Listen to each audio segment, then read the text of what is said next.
uendelezaji na uendeshaji wa reli ya kisasa SGR. Mheshimiwa Mwenyekiti, serikali kupitia TRC imeendelea na ujenzi wa reli ya SGR ambapo hadi kufikia mwezi Machi mwaka huu ujenzi wa kipande cha kwanza cha Dar es Salaam mpaka Morogoro na kipande cha pili Morogoro Makutopora umekamilika kwa sehemu kubwa. Aidha, TRC inaendelea na utoaji wa huduma za usafiri wa treni kwa vipande husika. Kwa kipande cha Mwanza Isaka ujenzi unaendelea na umefikia asilimia 68.77.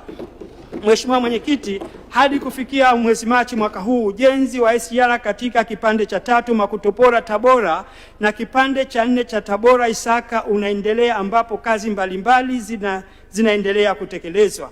Kwa ujumla ujenzi wa vipande hivi umekuwa na changamoto kwa muda mrefu ambazo zisababisha utekelezaji wake kuwa na kasi ndogo.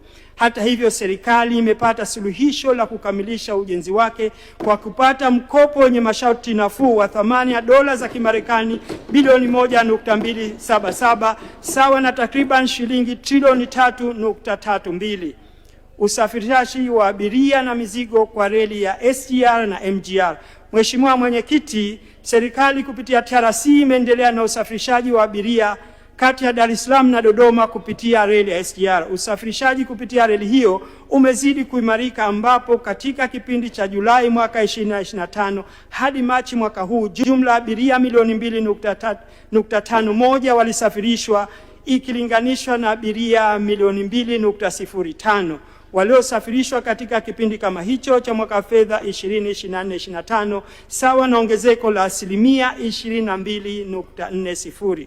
Mheshimiwa Mwenyekiti, katika kipindi cha Julai mwaka jana hadi Machi mwaka huu TRC ilisafirisha jumla tani 102,452 za mizigo ikiwa ni utekelezaji wa ahadi ya serikali ya kuanza usafirishaji wa mizigo kupitia reli ya SGR.